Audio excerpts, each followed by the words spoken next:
tu as ton cahier, ton stylo, il faut noter, c'est très important. Je lis le livre d'Éphésiens chapitre 4, verset 11. Oui. Et il a donné les uns comme apôtres, Il a donné les uns comme apôtres, les autres comme prophètes, les autres comme prophètes, les autres comme évangélistes, les autres comme évangélistes, les autres comme pasteurs les autres comme pasteurs et docteurs. et docteurs. Alléluia. Amen. Et il l'a donné aux autres. Qui a donné aux autres? C'est Jésus. Alors, pourquoi je veux parler de ministère? Parce qu'aujourd'hui, nous voyons, tout le monde est pasteur, tout le monde est évangéliste, tout le monde est docteur. D'ailleurs, tout le monde aujourd'hui est archibishop, évêque, comme on veut. Amen. Amen. Mais dans la chambre haute, nous ne voulons pas être une église où il y a des désordres. Nous ne voulons pas être des chrétiens désorganisés, mais des chrétiens qui connaissent les choses de Dieu. Amen. Amen. Voilà pourquoi dimanche passé, on a parlé de la Sainte Seine. J'espère qu'on a été béni dimanche passé par rapport à la Sainte Seine. Alléluia. Amen. Et aujourd'hui, nous parlons de ministère. Le mot ministère, cela veut dire tout simplement service. Amen. Amen. Alléluia. Amen. Le mot ministère, cela veut dire service. Amen. Nous voyons dans le monde, nous voyons des ministères et des ministres. Le ministre à la tête d'un ministère, c'est comme une personne qui est à la responsabilité des services. Ministre des Transports, il est à la responsabilité, à la tête des problèmes des transports du pays. C'est lui qui s'occupe des problèmes des transports du pays. Donc, ministre des Transports, ministre des Affaires étrangères, il est le chef de ces services-là. Amen. Dans l'Église aussi, nous avons ce qu'on appelle des ministères, des personnes dont le Seigneur a appelé, ok? Et il a donné à chacun, selon sa grâce et sa volonté, un ministère. Et sur le ministère dont le Seigneur a donné, nous avons 5 sortes de ministères, où nous avons 5 ministères. Les 5 ministères sont l'apôtre, le prophète, l'évangéliste, le pasteur et le docteur. Donc l'Église a 5 ministères. L'apôtre, le prophète, le pasteur, le docteur et le prophète. Et l'évangéliste. Ce sont les 5 ministères que Jésus-Christ a accordés aux hommes pour pouvoir diriger l'Église. Amen. Amen. Mais ces 5 ministères sont divisés en 2. Quand je dis sont divisés en 2, cela veut dire ils sont divisés en 2 par le ministère de fondement et le ministère d'édification. Dans les 5 ministères, ça veut dire l'apôtre, le prophète, l'évangéliste, le pasteur et le docteur. Tous ces 5 ministères sont divisés en 2 par ceux qui ont le ministère de fondement et ceux qui ont le ministère d'édification.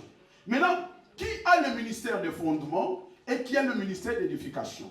L'apôtre et l'évangéliste, ils ont ce qu'on appelle le ministère de fondement. Et le pasteur, le docteur et le prophète, ils ont ce qu'on appelle le ministère d'édification. L'apôtre Paul, il y a eu un moment à l'église où il y avait une grande dispute entre, les amis de Paul, les disciples de Paul et les disciples d'Apollos. Et Paul, pour arrêter tout ça, un jour, Paul, il va se lever et il dira, moi j'ai semé, Apollos a arrosé, et le Seigneur a fait croître les champs. Donc ça veut dire, dans le ministère, il y en a ceux qui sèment et ceux qui arrosent. Donc ça veut dire, je parlais des ministères de fondement et le ministère d'édification. Dans le ministère de fondement et dans le ministère d'édification, nous avons des semeurs. Les semeurs, c'est celui qui a le ministère de fondement. Mais l'arroseur, l'arroseur est celui qui a souvent le ministère d'édification. Mais je vais vous expliquer. Alors, c'est quoi le ministère de fondement? Le ministère de fondement sont 2, l'apôtre et l'évangéliste. L'apôtre et l'évangéliste, ils ont ce qu'on appelle le ministère de fondement. Ils sont appelés pour aller dehors, prêcher l'évangile et amener les âmes vers le Seigneur. Le mot apôtre, cela veut dire envoyer. le mot apôtre, cela veut dire envoyé. L'apôtre est celui que le Seigneur a envoyé pour prêcher, gagner les âmes, former des serviteurs, consacrer des ministres et bâtir des églises.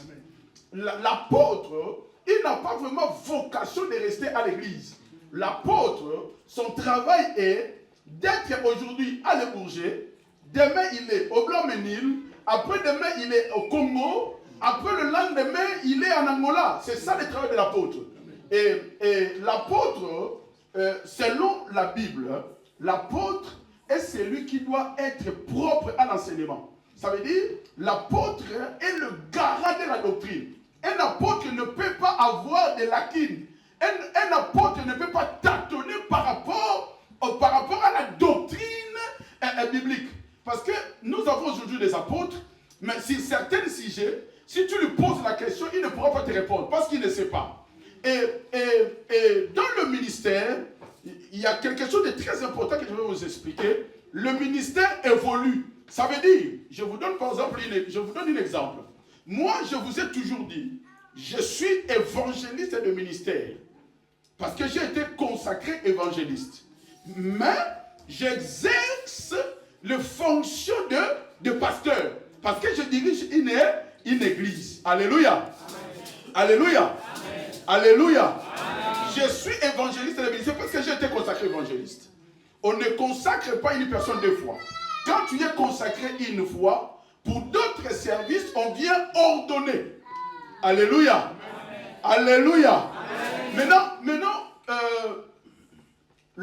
Dieu dit à Jérémie, avant même que tu sois formé dans le ventre de ta maman, je te connaissais, je t'ai établi et je t'ai consacré. Avant même que tu sois dans le ventre de ta maman. Alléluia. Alors, le ministère, on ne les acquiert pas dans le monde. Ça veut dire qu'on ne devient pas ministre de Dieu, mais on est ministre de Dieu. Dans le livre des psaumes qu'on a lu 20, la Bible dit que Dieu délivre par l'onction d'huile son Messie. Ça veut dire son choisi. Donc ça veut dire celui que Dieu a appelé. C'est celui-là qui exerce le ministère que Dieu lui a accordé. Tu ne peux pas devenir du jour au lendemain ministre de Dieu. Parce que nous avons plusieurs types de ministres. Nous avons 3 types de ministres. Nous avons des ministres par vocation. Ça veut dire, Jérémie, quand tu étais même, avant même que tu sois dans le ventre de ta maman, je te connaissais, je t'ai consacré et établi. Alléluia. Des gens qui ont une vocation, des gens qui ont un appel, qui ont été appelés par Dieu et qui servent Dieu parce qu'ils ont été choisis par Dieu. Mais maintenant, je vais vous dire une chose. Il y en a aussi ceux qui sont devenus des ministres par eux-mêmes. Est-ce que quelqu'un me suit? Donc ça veut dire, en voyant l'autre prêcher, il commence à avoir le goût de prêcher lui aussi. Il veut devenir prédicateur aussi et il s'autoproclame pasteur. Nous avons beaucoup de pasteurs qui se sont autoproclamés eux-mêmes. Du jour au lendemain, il se lève, il dit je suis pasteur, il fait son église et les gens commencent à venir. Alléluia. Donc il était par exemple dans la chambre haute, il prêchait et du jour au lendemain, il part. Il dit, on a eu un problème ici avec un frère qui était ici il y a longtemps, Jean de Dieu.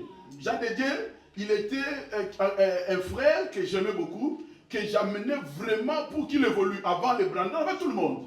D'ailleurs, j'ai déjà prié pour lui ici, il y a longtemps.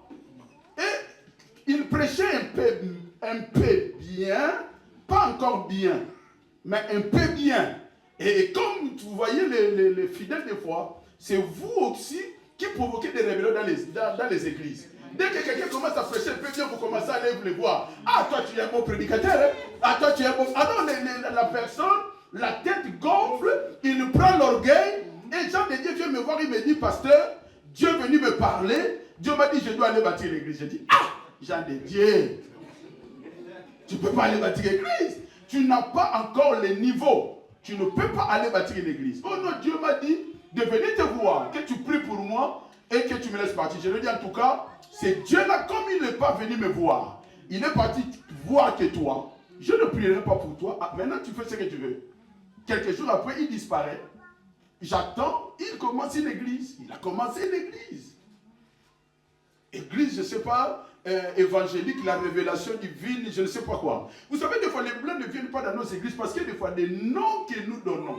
Vous savez, un blanc, il vient comme ça, il voit église évangélique, viens voir, tu tomberas 3 fois. Il dit, ici, je ne rentre pas. Parce que nous avons des églises avec des noms bizarres. Rentre sur Internet et tu verras des noms des églises. Vous savez, même un nom pour donner une église, il doit avoir une inspiration. Vous savez, le premier nom de la chambre haute que moi j'avais donné selon moi, ce n'est pas la chambre haute. C'était la maison de prière. Quand on a commencé, c'était la maison de prière. Mais un jour, on avait ici un ancien, Papa Roger. Je lui ai donné la prédication. On était encore dans la maison chez Papa Otis. Je lui ai donné à prêcher. Il prêche la chambre haute. Quand il a commencé à parler, je connaissais la chambre haute parce que ça fait des années que je suis un homme de Dieu. Quand il a commencé à parler sur la chambre haute, je vois Dieu me parler que le nom de cette assemblée, ce n'est pas la maison de prière. Le nom de cette assemblée, c'est la chambre haute. Quand il a terminé de prêcher, je me suis mis devant et j'ai dit, le Seigneur vient de me parler que cette église, elle s'appellera la chambre haute. Plus maison de prière. Est-ce que vous comprenez? Il faut que ça soit quelque chose qui vient de Dieu. Maintenant, si les 3 types de pasteurs, nous avons d'abord ceux qui ont été appelés. Deuxièmement, nous avons ceux qui se font eux-mêmes. Parce qu'il a bien prêché un peu, il prend sa femme, il dit, on va le faire notre église. Ils vont faire leur église. Par rébellion, ils vont faire leur église. C'est celui-là, il n'est pas un appelé, mais c'est quelqu'un qui s'est autoproclamé et il se fait par lui-même pas pasteur. Le 3e type des hommes de Dieu, entre guillemets, c'est ceux qui ont été faits par les hommes. Ça veut dire, j'ai un frère ici que j'aime beaucoup, maintenant je vais l'élever selon moi. Est-ce que vous comprenez? Je vais l'élever selon moi. Je viens, je dis Israël vient. Israël vient, tu es mon pire petit, j'ai beaucoup confiance à toi. En fait, quand je ne suis pas là, je n'ai pas confiance à Brandon, je n'ai pas confiance à Donatien, je n'ai pas confiance à Lembe, ni à Willy, j'ai confiance à toi. Je vais t'élever pasteur. Il n'a pas de ministère. Est-ce que vous comprenez? Donc il est devenu pasteur parce que c'est moi qui n'a fait pas pasteur. Celui-là, il n'est pas appelé, il ne s'est pas autoproclamé, mais il est fabriqué par un pasteur. Maintenant, dans le ministère, celui qui est appelé, c'est celui-là qui a la couverture de Dieu. Mais celui qui s'est autoproclamé et celui qui a été fait par une autre personne, ils n'ont pas ce qu'on appelle la couverture de Dieu. Parce que pour conduire une église, tu dois avoir une couverture. Alléluia. Parce qu'un homme de Dieu peut être là, tomber et mourir. Et on l'a vu dans le passé.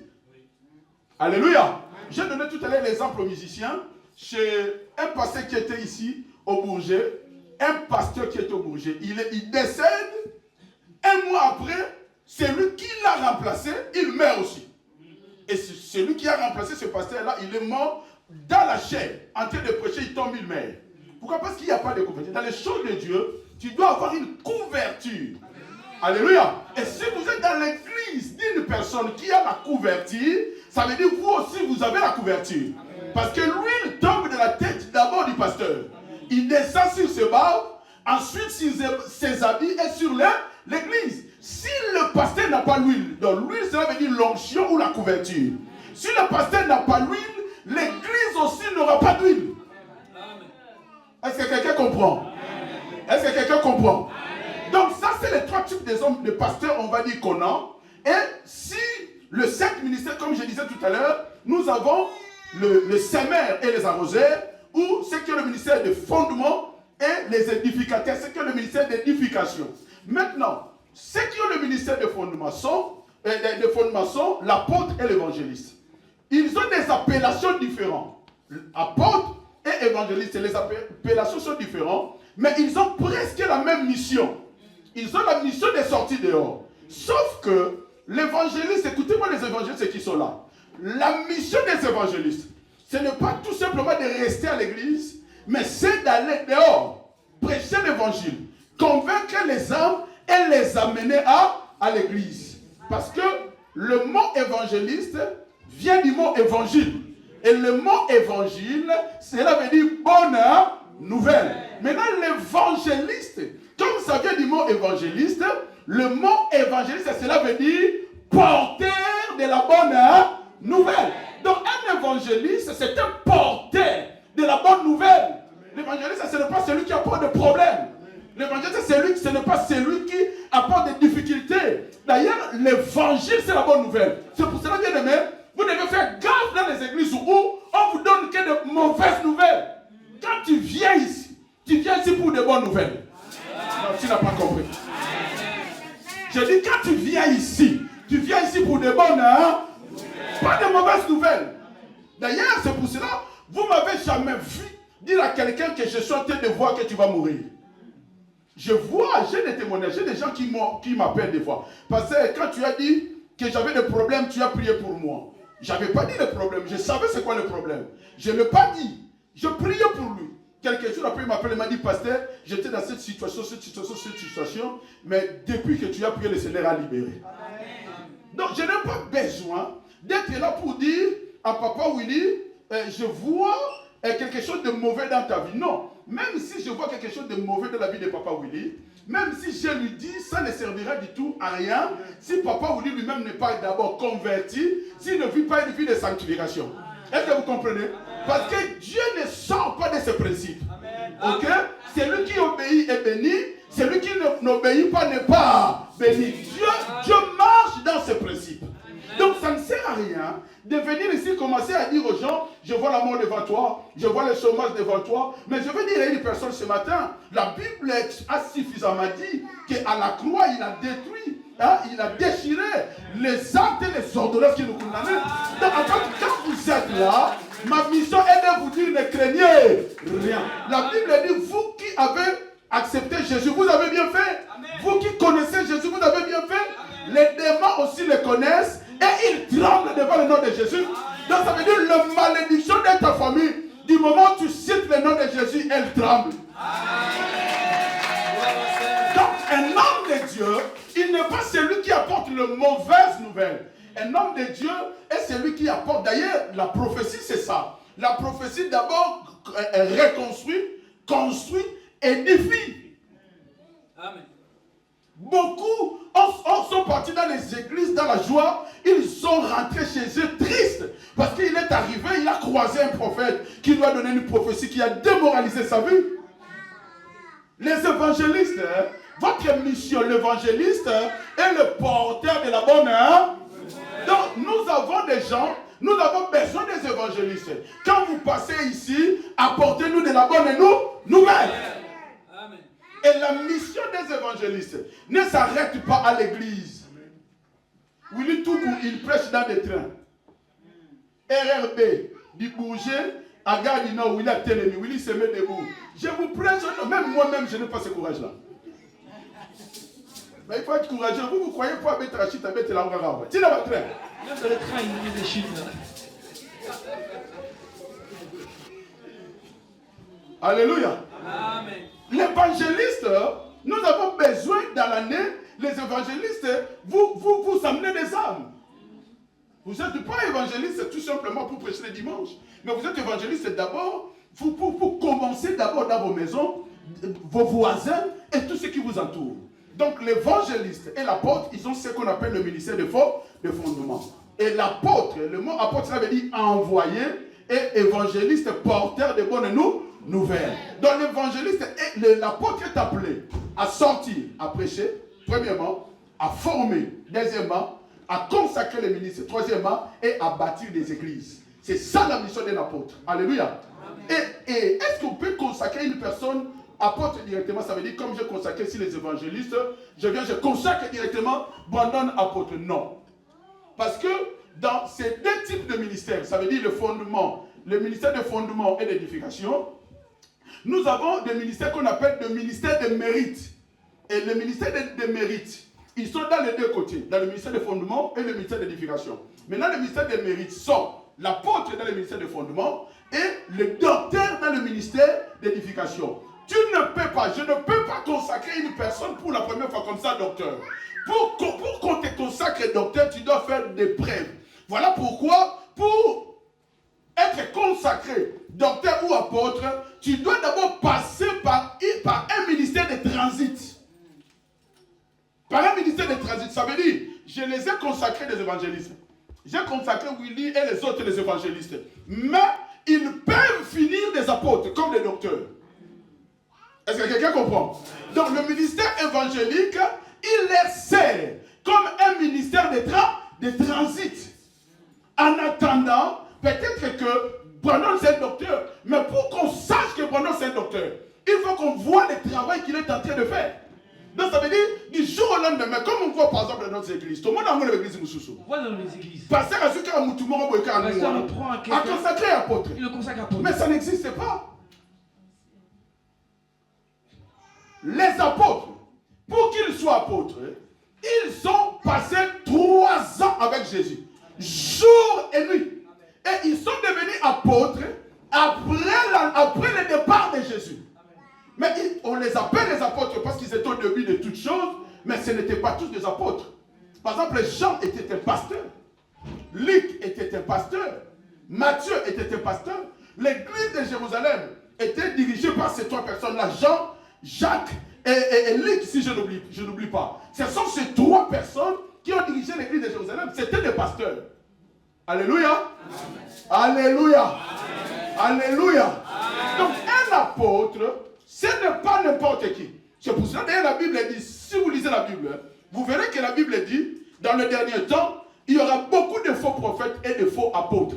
Mais c'est très rare que tu vois de faux évangélistes, des faux évangélistes et pasteurs. La Bible dit, la Bible parle souvent de faux prophètes, apôtres et docteurs. Parce que ce sont des ministères sensibles. Vous savez, dans la Bible, l'apôtre, il est le garant de la doctrine. En fait, un apôtre, quand il parle, c'est quelqu'un qui maîtrise la doctrine. Un apôtre, ce n'est pas un petit. Un gars comme ça, du jour au lendemain, on le consacre apôtre, il ne sait même pas ce qu'est Jésus. Quand tu lui poses la question, parle-nous si Jésus, il ne sait pas où commencer, où finir. Parce que quand tu demandes aux gens, parle de Jésus, dis directement Jésus est Dieu. Jésus est Dieu comment? Il est Dieu comment? C'est pour ça que nous avons des problèmes avec nos frères musulmans.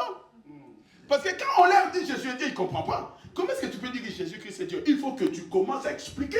Et tu verras que beaucoup de personnes, ils ont 2 versets, 3 versets, ils s'arrêtent là. Jésus est Dieu, mais explique que tu es l'apôtre.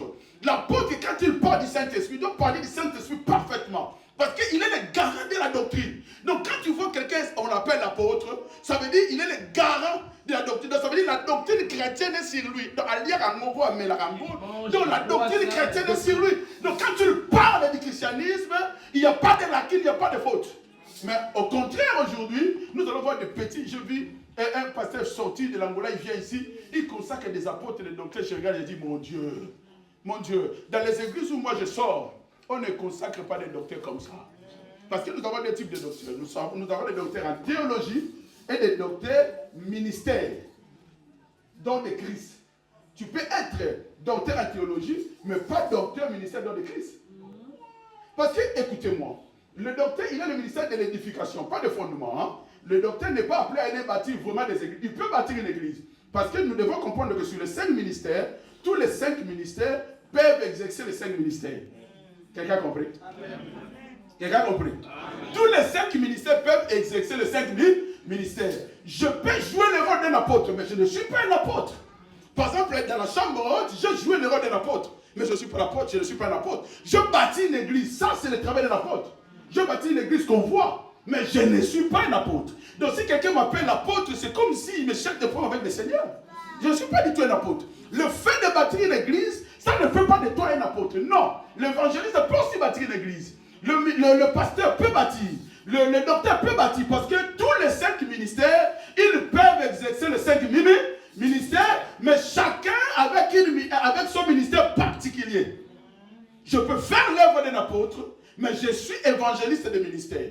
Je ne suis pas apôtre, ce n'est pas parce que vous allez voir aujourd'hui souvent ce qu'on appelle des apôtres. Il a bâti seulement une église à Dini, ou une église à Saint-Denis, apôtre, une église. Or, on te lève apôtre par rapport au travail qu'on a vu tu as fait. Ça veut dire que tu as bâti une église à Bourget, tu as bâti à Dini, à Lyon, à Lille, au Congo. Le travail que tu as fait, par rapport à ce travail-là, que nous, on va proclamer et on va te lever. Et puis le ministère, on ne s'autoproclame pas à partir d'aujourd'hui, je suis devenu apôtre. Non, il faut que les gens voient le travail que tu as fait et que les gens te lèvent. C'est pour ça que le Seigneur dit, je ne suis pas venu pour me servir, mais je suis venu pour se servir. Quelqu'un est en train de me suivre? Est-ce que vous me suivez bien? Amen. Vous me suivez bien? Amen. Donc, un apôtre, ce n'est pas n'importe qui. Il n'est pas le supérieur du pasteur. Il n'est pas le supérieur de l'évangéliste. Il n'est pas le supérieur du prophète. Il n'est pas le supérieur du docteur. Il n'est pas le supérieur du pasteur. Il n'est pas le supérieur parce que tous les 5 ministères sont égaux. Ok? Ils ont même la même considération avec Dieu. Tous les 5 sont des ministres. Mais chacun a sa particularité. C'est comme quand tu vas dans les hôpitaux. Tu as des chirurgiens, dentistes. Tu as les chirurgiens ophtalmologues. C'est ça le problème. Ophtalmologie. Comme vous l'avez dit. Comme vous l'avez dit. Mais tu peux revenir dans Moukiet. Surtout dans le papa Otis, là, c'est ma bise au peu. Il est derrière le papa Otis. Ophtalmologue. Chacun a sa spécialité, est-ce que vous comprenez?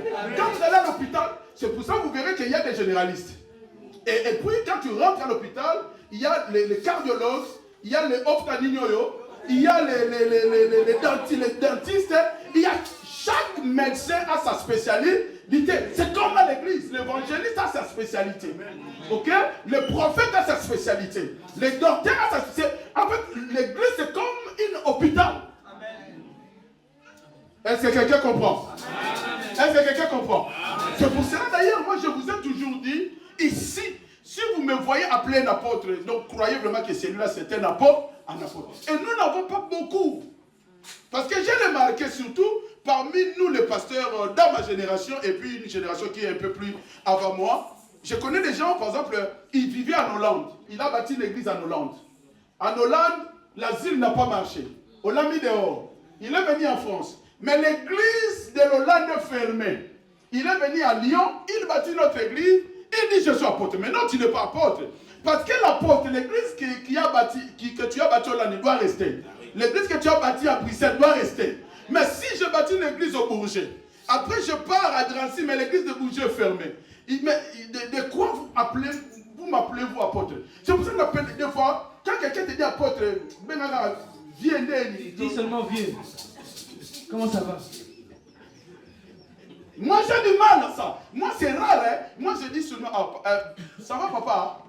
Parce que je sais que tu n'es pas apôtre. Donc je ne dis pas apôtre, je dis, tu vas bien papa? Comment vas-tu?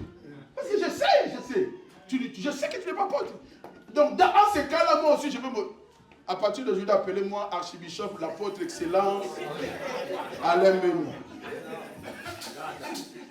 Vous voyez? Je ne suis pas apôtre. Et je vous ai toujours dit, je suis évangéliste de ministère. Écoutez, ce n'est pas parce que tu es évangéliste, tu ne peux pas bâtir une église, tu ne peux pas construire une église, tu ne peux pas diriger une église. Tu peux avoir le ministère évangélique, mais exercer des fonctions de pasteur. Mais je connais des grands évangélistes. Renard Bonk, c'était l'évangéliste. Comment on appelle ça? L'Ecclésiamine, c'est des évangélistes. Quelqu'un est avec moi? Donc l'évangéliste et l'apôtre, ils ont ce qu'on appelle le ministère de fondement. Ils sont appelés à gagner les âmes pour le Seigneur. À un moment, les évangélistes, je veux commencer à faire le bilan. 6 mois, tu as gagné combien? Qui me dit? Jour à bilan, regarde le message passé, je suis malade. Ils vont envoyer le message, pasteur, ici. Pasteur, on m'a appelé. Mais c'est ça le travail de l'évangéliste, mes enfants. L'évangéliste, il faut gagner les âmes, il faut amener les âmes au Seigneur.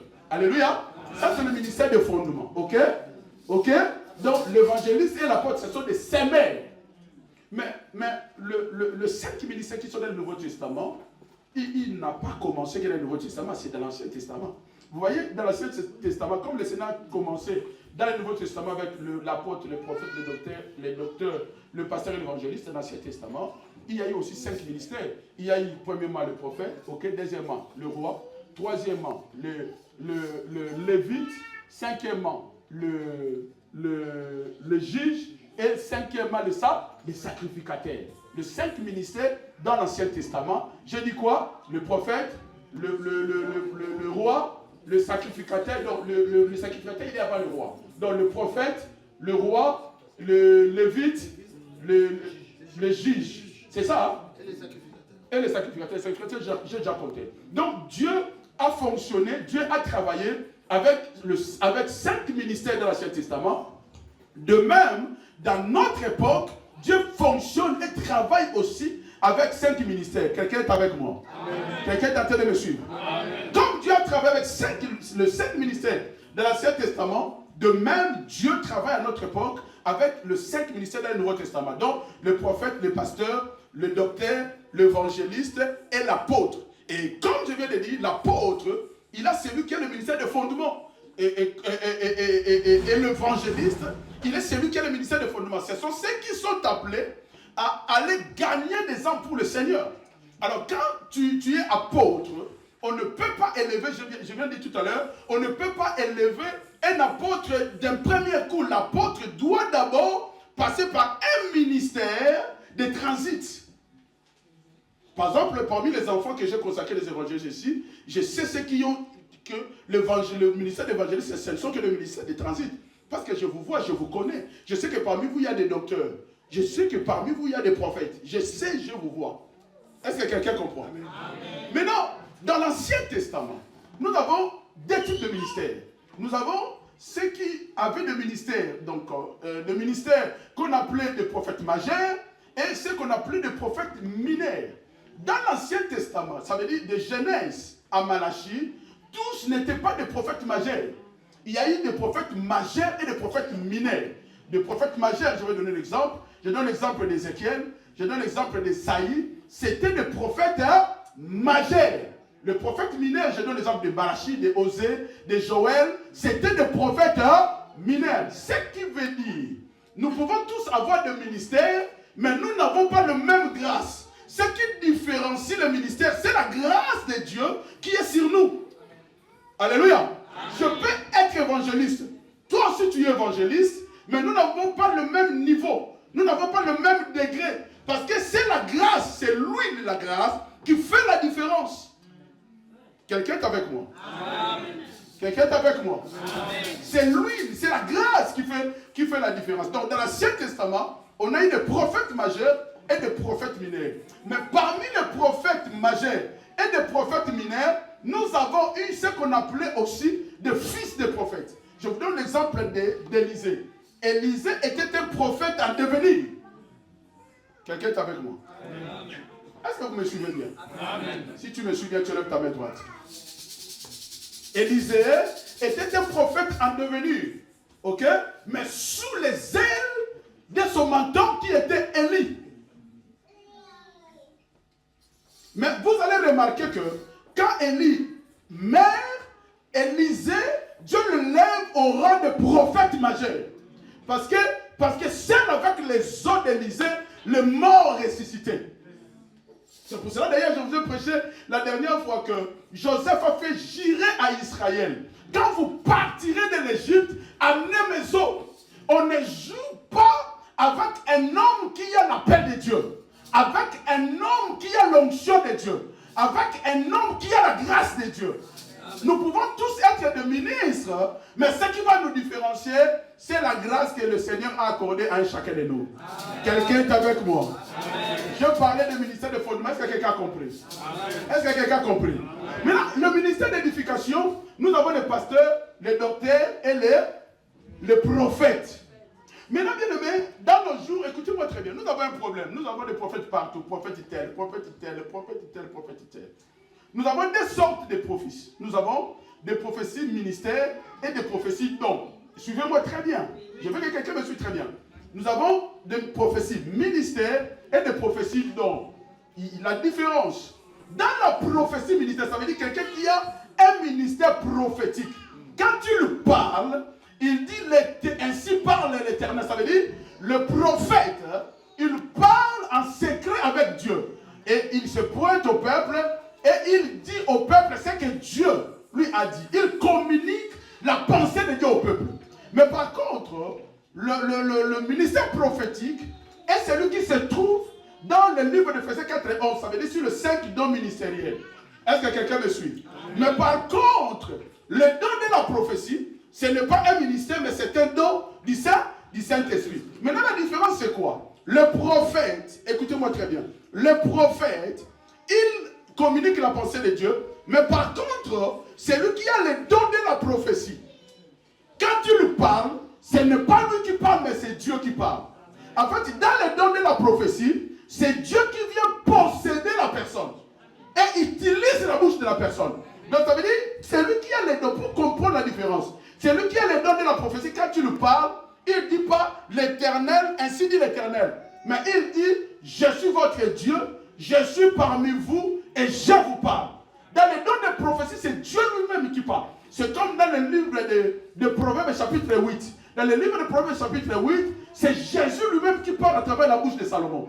Il dit, je suis la vérité, le chemin et la vie. Celui qui croit en moi ne périra pas. Là, c'est Jésus qui parle directement par la bouche de Salomon, parce que Salomon était un roi prophète. Quelqu'un est là? Amen. Est-ce que vous me suivez bien? Amen. Salomon était un roi prophète, comme son père David fit un roi prophète, comme leur ancêtre Abraham fit un guerrier prophète. Maintenant, dans le ministère, nous avons des ministères qu'on appelle des ministères charismatiques. Dans l'Ancien Testament, on avait des ministères onctionnels et des ministères charismatiques. Le ministère charismatique dans l'Ancien Testament, c'était les juges. Les juges avaient un ministère qu'on appelait charismatique. C'est pour cela que vous verrez que parmi les juges, il y avait déjà comme Samson. Vous savez, Samson était brutal. Hein? Samson a tué un lion avec un coup. Un lion. Samson, ce n'était pas n'importe qui. C'était un homme musclé, ce n'était pas un gars comme moi avec le ventre. C'était, mais je vous dirais, Salomon, d'ailleurs, dans cette époque-là, il était d'abord beau gars, la Bible dit. C'était un très très beau homme. Et puis, Salomon, à part être beau, il avait des locks. Samson, il avait des locks. Et puis, il ne mettait pas de pantalons. Il mettait une sorte de jupette, ok, avec des sandales. Il était musclé. C'est pour cela d'ailleurs que Samson impressionnait les gens.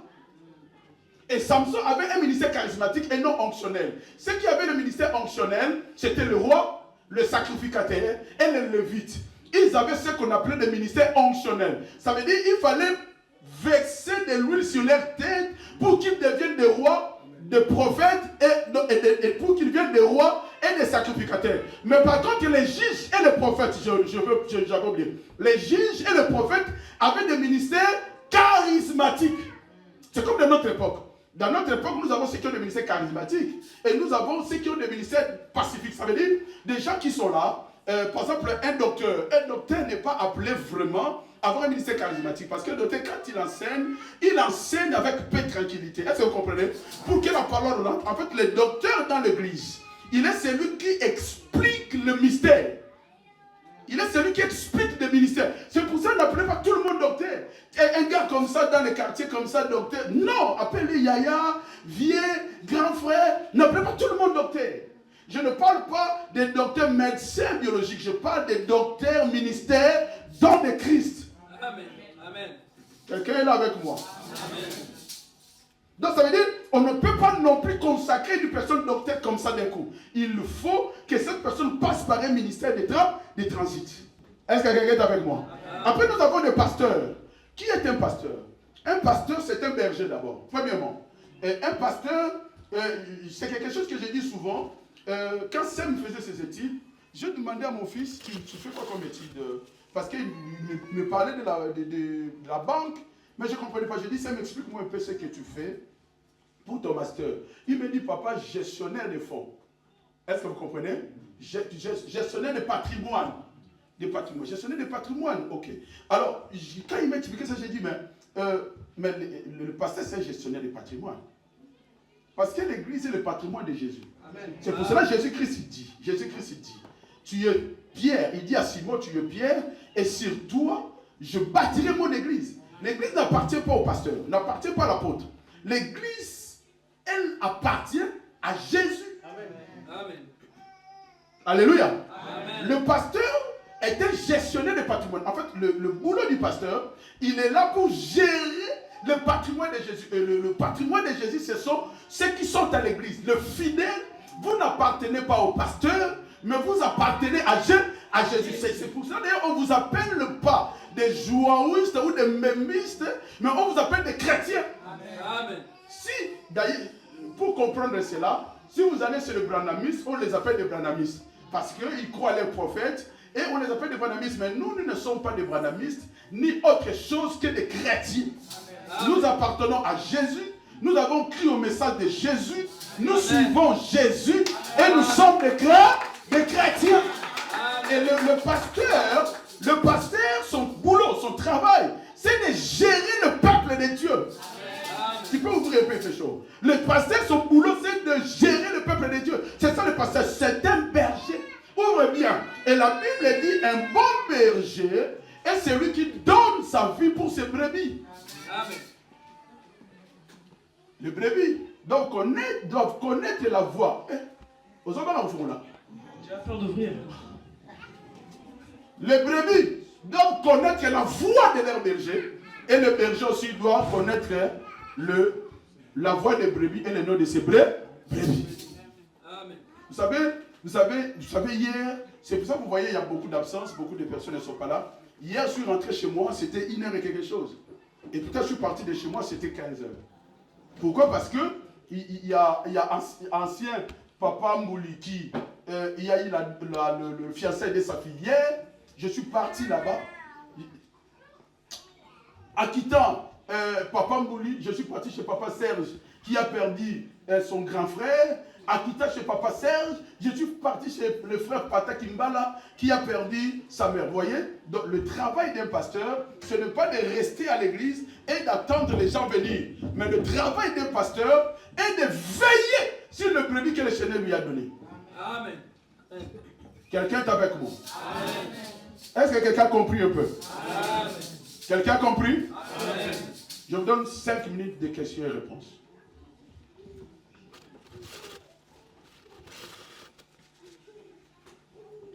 Qui a une question?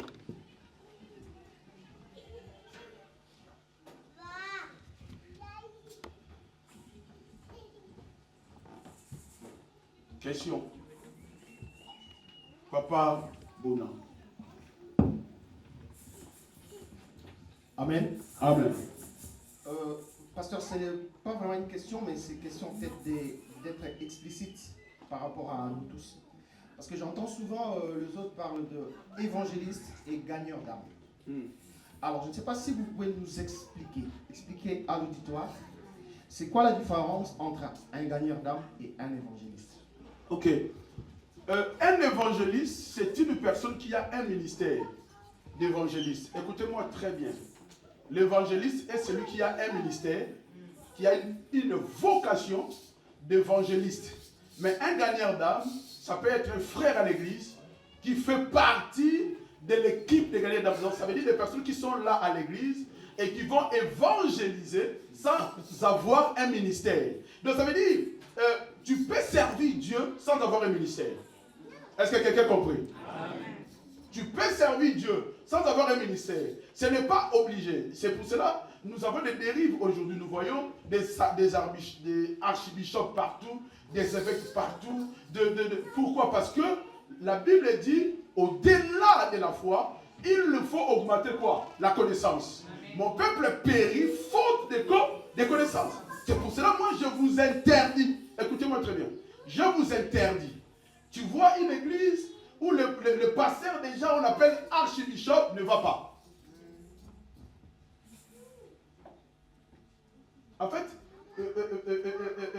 tu vas dans une église, je vous ai parlé un jour du mot révérend. Ce n'est pas tous les pasteurs qu'on doit les appeler des révérends. Révérend Brandon, révérend Willy Toukou, révérend Donatien. Non.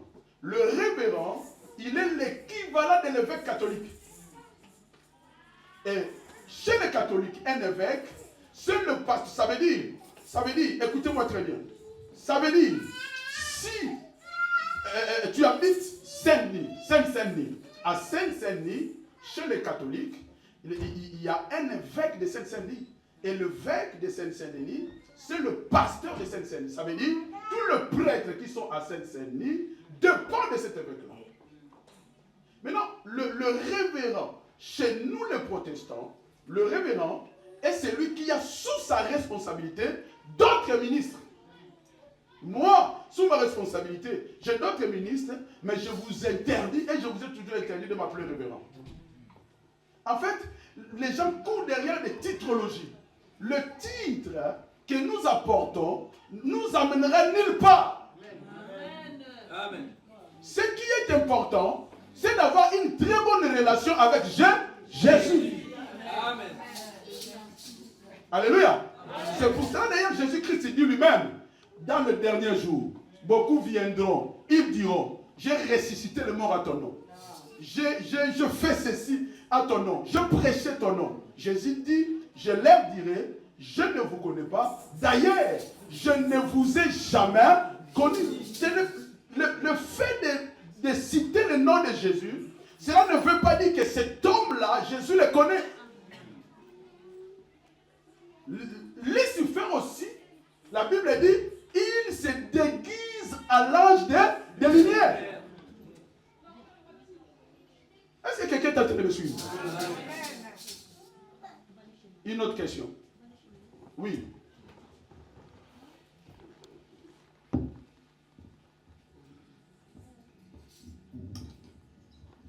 J'ai une question, c'est comment connaître ou reconnaître son appel? Connaître son appel, d'abord l'appel c'est Dieu qui le donne. Et Dieu te convainc et il convainc ton entourage. En fait, si tu as quelque chose de Dieu, par les actes que tu vas poser, ton entourage, ton pasteur d'abord le verra. Parce que Dieu ne peut pas te parler sans d'abord passer par ton pasteur. Donc ça veut dire, il peut te parler. Mais rassure-toi, quand Dieu vient te voir, il a convaincu ton pasteur déjà. C'est pour cela, ça ne sert à rien que tu viens ici me dire, Dieu m'a dit d'aller faire ceci. Non. D'ailleurs, la Bible dit, Dieu ne pardonnera pas les blasphèmes contre son Saint-Esprit. Il faut faire très attention quand tu viens voir un frère ou une personne lui dit, Dieu m'a dit. Faites attention. Vous savez, quand tu parles, je suis en train de prêcher, je veux que tout le monde écoute la prédication, s'il vous plaît. Vous ne parlez pas quand vous êtes à l'église. S'il vous plaît. Quand vous êtes à l'église, c'est moi qui parle, point barre.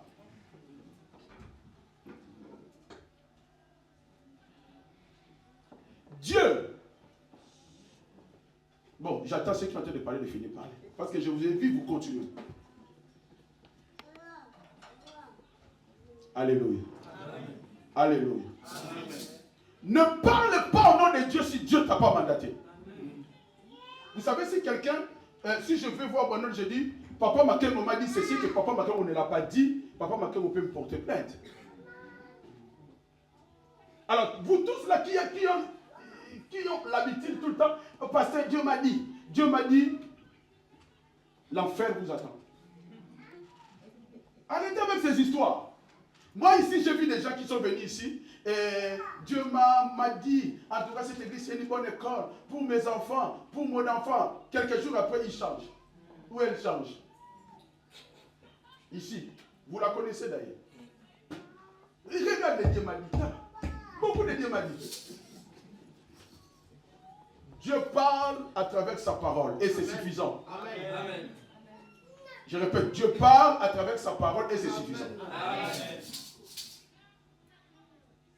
La Bible dit, cherchez d'abord le royaume des cieux. Et par-dessus, tout vous sera accordé. Arrange d'abord ta vie avec le Seigneur. Vis une vie de sanctification, de crainte de Dieu. Et le Seigneur s'occupera de toi. Amen. Amen. Est-ce qu'il y a une autre question? Oui. Je reprends un peu la question du frère Brian. Oui. Je me disais, pour ceux qui ont été appelés papes, pour ceux qui ont été autoproclamés seuls, quel est le processus à entamer pour pouvoir exercer ça? Le processus à entamer, quand le Seigneur rencontre Saul, c'est lui qu'on appelle Paul. Le Seigneur lui dit, tu vas chez Ananias. Et Paul, il va rester chez Ananias 14 ans, pour qu'il soit le Paul que nous voyons aujourd'hui. Donc ça veut dire, quand tu as l'appel de Dieu, tu dois rester sous le pied d'un homme de Dieu. D'ailleurs, l'apôtre Paul, à part Ananias, Paul dit, ne me faites pas du mal, je suis votre frère juif, j'ai étudié et j'ai appris les choses de Dieu avec exactitude auprès des pieds de Gamaliel. Donc, Paul a appris les choses auprès de... En fait, tu ne peux pas du jour au lendemain se lever et dire je suis pasteur. Ça ne se passe pas comme ça. Tu dois passer par quelqu'un. Donc, en fait, dans tout, il faut qu'on t'initie. Il faut qu'on te présente aux esprits. Je vais vous donner... Ici, vous voyez, des fois, quand je fais des délivrances, quand je fais des délivrances, chez les catholiques, ils appellent exorcisme. Hein? Quand je fais des délivrances ici, des fois, vous attendez les démons, appelez mon nom. Dites, toi, tu vas voir. Mais non, pourquoi je n'ai pas peur quand les esprits disent, toi, tu vas voir? Je n'ai pas peur parce que j'ai une couverture. Amen. J'ai une couverture.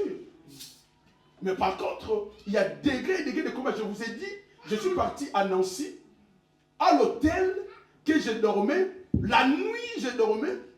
Or, dans cet hôtel, il y avait quelqu'un qui s'était pendu. Et ils l'ont enterré, mais son esprit était à l'hôtel. Et la nuit, la personne est venue me menacer.